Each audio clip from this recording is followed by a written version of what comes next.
Hello, welcome back to my channel. I'm happy to have you here. Today I'm going to film a video that is a long time coming, which is kind of talking about my health, like doing a health update, mostly for myself, but I'm also hoping some of you might find it helpful out there because especially if you're just coming off of birth control, like I did about 6-ish months ago, just kind of doing updates on that. So, where to begin?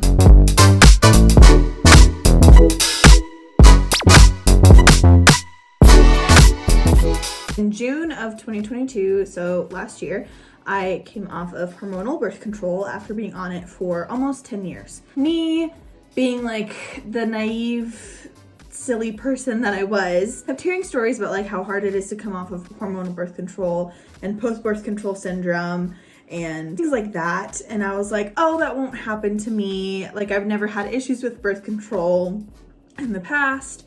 So like when I come off, everything should be fine. Everything will be great. That is not the case. I have been experiencing a lot of issues. So I think a big part of it comes from post-birth control syndrome, and post-birth control syndrome is not something that is like medically recognized among doctors, but it's something that the women who have been coming off of hormonal birth control and experiencing it, it's kind of what this has been called. And it's like a conglomeration of issues from like hormone irregularities, acne breakouts, like PCOS, gut issues, depression, even like a bunch of things that basically can happen when you are taking away the synthetic hormones that you've been pumping into your body. The way I phrase that makes it sound like I think birth control is the enemy. I do not think birth control is the enemy. Like obviously I used it for 10 years. It worked well for me. I think it has great purposes. It like is so extremely helpful for other people. It just wasn't something I wanted to be doing anymore because I wanted to try to regulate my body more with just like food and exercise and be more in tune with my body. As a result, I have discovered that I most likely have PCOS. I say most likely because, and what I say most likely, and it's like 99.9% sure I have PCOS, but the reason why I haven't been able to fully confirm it yet is because I went to the doctor for it, and the doctor was like, you only have this symptom and this symptom, but you need to have this, this, and this in order for us to like really test you and diagnose you. But the doctor said that she believes that I have PCOS as well. So the symptoms that I did have was I did a hormone test or blood test with Inside Tracker, and my testosterone levels were extremely high. So an increased level of testosterone is a good indicator of PCOS, and my cramps were really debilitating. That's another good sign. But because my cramps, I couldn't tell if they were on one side or the other, and because I had regular periods still, the doctor was like, we can't do an ultrasound on you, so we can't 100% confirm it, but because you have these markers and because your mom and your sister have PCOS, you most likely have PCOS as well. And recently, in the past few months, another marker that has shown up is that although I do have very steady, like very regular periods, I am not ovulating. So that's something I've been able to tell with my Aura ring and with natural cycles.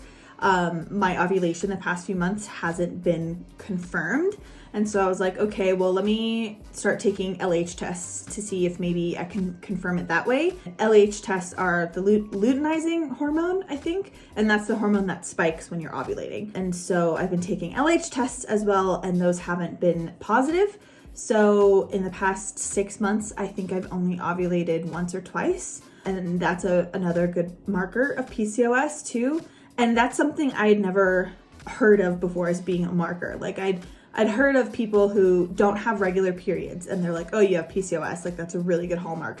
But I had never heard of people who have regular periods, but they're just not ovulating as being part of PCOS. So I know that was a mouthful, but because of all of that, I've been really struggling with my relationship with my body and figuring out my new lifestyle of what am I going to be doing? Like, what exercises am I going to be doing? What am I going to be eating? How can I give my body what it needs to fight this and like to get back to normal, or a sense, you know, whatever normal my body's normal is. And I met with one of my friends who is a hormone specialist about 4 months ago, I think. And she had recommended at that time that I go on an elimination diet just to help with decreasing the inflammation in my body and helping my body kind of like reset. And it's a long-term elimination diet. I started by eliminating one thing, and then 2 weeks later eliminating another thing, and then so on and so forth, and then keeping these things eliminated for 6 to 8 months and like measuring internally like how my body feels. Do I notice a different reaction if I have one thing versus another thing, and kind of doing a holistic measurement that way. So at the moment, I'm going through that, and I've reached all of the things I've eliminated. The main things that I am eliminating now are gluten and dairy and eggs, and also like nightshades, so blueberries, tomatoes, and potatoes, things that can cause gut issues and I guess hormone irregularities. And so I am eliminating those. I don't want to say I'm doing my best to eliminate them 100%, but because of my history with disordered eating habits, I'm also allowing myself to kind of try to have it in balance, because it's really easy for me to fall into the mindset of, oh, I'm eliminating these things for losing weight rather than I'm eliminating these things for health reasons. So I'm doing my best to kind of eliminate most of the time. And then on the occasions where I do have something with gluten, or I do have something with dairy or eggs, I let myself have that. And then I kind of notice the next day to see if I notice any difference in my body. So far, the one thing I've noticed is tomatoes. If I have any sort of tomato the next day, and even later that day, like I feel my stomach feels so acidic and I just feel kind of bloated and icky. So tomatoes is one thing that I've been trying to avoid completely because I don't like how I feel after I have it. But all of that being said, obviously it is very difficult for a multitude of reasons for me to figure out what I'm eating now and like plan my meals. And I really want to try to tackle this in a holistic way. So I've got a few books that I have purchased that I want to share with you guys because I found that they have been helpful for me so far in trying to figure out what this is, and like what I'm doing and what my next steps are. So I wanted to share some of those with you. The first thing is this cookbook called The Frugal Vegan. Now I'm not going completely vegan. I'm still eating meats, but I am going dairy free and egg free as much as I can. And this has been really, really helpful for that. I made a couple recipes out of it last week. There's like a beer battered avocado, black bean, and chipotle slaw taco that was really good that I made last week. And like barbecue garbanzo bean sandwiches I made that were pretty good too. Another really delicious meal I've made is vegan tostadas. So I use vegan refried beans with the Impossible spicy sausage and the Daya vegan cheese, which by the way, if you're looking for vegan cheese, the Daya brand is the absolute best. And I love those. And even my husband says that those are like his new favorite meal is the vegan tostadas. So going dairy-free and egg-free has been actually a lot easier than I thought it would be. So that's been really helpful. And I don't really miss it that much. So, but this has been really helpful for just helping me get more creative with some meal ideas, essentially. So highly recommend this book. Now, the next two books I haven't like fully dived into yet, so I don't have much feedback to say about that. But this book is called The PCOS Plan. And I was at a war with myself when I was deciding whether or not to get this book, because I did look, because I don't like how they say fasting. I know a lot of people recommend intermittent fasting for those who have PCOS, and I, like a lot of other people that I have researched and read and follow, recommend, basically say that like fasting, it might work for some people, it might not work for others, but it's just, it's not a surefire thing. And I don't like fasting. I think I unintentionally do it sometimes, and if I naturally do it, that's fine. But I'm never going to purposefully fast. And so that was one of the things that I was like, I don't really like reading that. And then reading through, just like skimming through some of the text, it comes off as very fat phobic, which I'm not obviously a fan of at all. But it looked like it did have really good information, just like science information that I want to have about PCOS. And I just want to have more knowledge of like if certain foods have been scientifically proven to trigger certain things and stuff like that. So that's more why I got this. I 100% am not going to follow it to a T. Like, I can already tell you, they recommend fasting, they recommend cutting out carbs, and I'm just like, yeah, I'm not going to do any of that, because I know it is possible to be healthy and regulate my hormones with PCOS without doing those things. Like, I refuse to fall back into any sort of diet culture mindset as a result of this. And that's the other thing I've been struggling with, is a lot of hard copy resources, like books that I find about PCOS, are all kind of coming at it from a diet angle, like how to lose weight with PCOS, why you should cut out carbs with PCOS. Like, and I just can't afford to go back into that headspace. I just can't. So I'm going to read this for some of the scientific knowledge part. And if I get to any part that I am feeling triggered by, I'm just going to skip it, because my mental health is very important to me. But along that same vein, there is a book that I pre-ordered that comes out March 28th, I think. And it is called Meals She Eats. So if you guys are familiar with the Meals She Eats, you probably know who they are and what I'm gonna say next.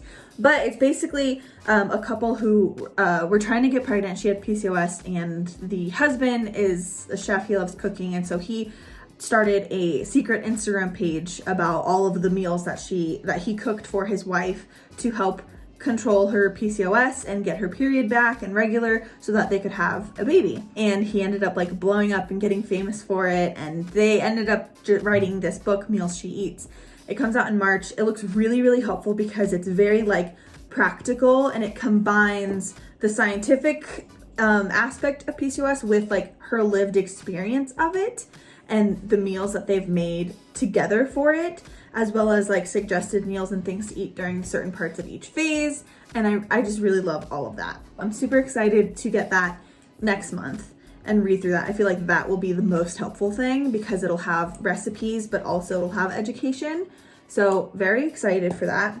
The next book I got is this one. This is not related to PCOS at all, at least not that I know of yet. But it's called You Just Need to Lose Weight and 19 Other Myths About Fat People. I feel like this one was just really important for me to read because, first of all, it was like nestled amongst all of the diet books and like almost hidden. And I feel like that is wrong. Like, this should have a front center stage. But I just really want to read it for my own education, continued education, because I feel like there's always room for me to be more inclusive in the things that I talk about and my verbiage and what I create and how I understand and how I look at things. And so this is why I got that book. Really excited to dive into it for that reason. Another thing that I have been doing to try to mitigate things is I've swapped out my coffee for matcha. I think I mentioned this in a previous video, and that's been really helpful. I've noticed I don't really miss coffee that much, and I do have more of like a maintained energy throughout the day. And then another thing as well is cutting out the dairy. I feel like it's actually made a really big difference. So January was pretty much the first month where I cut out dairy entirely. There was one weekend where I had dairy when I was in Portland, but other than that, I avoided dairy that whole month. And then my period towards the beginning of February, so the end of my cycle, was like so light, so short, so not crampy at all. And I definitely correlate that to having January been like pretty much a dairy-free month. So that was really cool and exciting to see. I obviously have so much more to learn, it's just very overwhelming and it's very intimidating and it's frustrating because I feel like I had been so like treating my body so well, and then all of a sudden it just decides to like betray me. And I know that's not what's happening, but it's just a difficult period of time with my relationship with my body right now. So yeah, it's a lot to learn. I just need to remind myself that it's not going to happen fast, and it's going to be another journey entirely. And just even the little changes I make along the way will have a big difference. But I am excited to share more of like this journey with you guys as far as like figuring out what foods work best for me, what like routine I get into, what workouts I enjoy, what workouts work well for me. And I also wanted to share this too, in case anybody else who is newly diagnosed with PCOS is like, hi. Yeah, so I also wanted to share it in case anybody else who's newly diagnosed with PCOS or thinks they may have it, and you just feel like absolutely hopeless and defeated and confused and overwhelmed, that you're not alone. I feel that same way too, and I feel it like almost on a daily basis. And because it's a lot, right? It's like our whole entire life pretty much, and how we have viewed things and how we've been treating ourselves so far is flipped upside down. At least it is for me. You know, I used to do a lot of high intensity workouts like long runs and boxing, and I am advised just for now to not do such high intensity things because it can increase the inflammation in my body and be a PCOS trigger. And so it's just things like that, right? Where it's like, it can just be overwhelming and it can be really frustrating. It can be really, really frustrating. I've had that frustration a lot, and it is just a lot. So you're doing great. We're doing great. We're doing the best that we could be doing, because we're human and we have like normal lives to live. It's not like we can dedicate all of our time towards figuring this out and towards planning our meals and towards, you know, figuring out what to do is best for us, what foods we need to eat and getting those foods. It's also not like we have an expendable amount of money either, where we can just afford to buy all of the things and buy all of the supplements. And like, I got recommended a decent amount of supplements for each phase of my cycle, and I went and I added it all up, and it'd be like $250 for all of those supplements for just 1 month. And I can't do that. So it's a lot to figure out. You're not alone. I'm figuring it out with you too. I'm not an expert, but I'm definitely going to be like reading as much information from experts as I possibly can. And I will also link below a good amount of PCOS Instagram accounts that I have recently started following that were recommended to me by my followers. So, and they're awesome. Like, they're very like anti-diet culture, holistic, like balanced mindset PCOS accounts.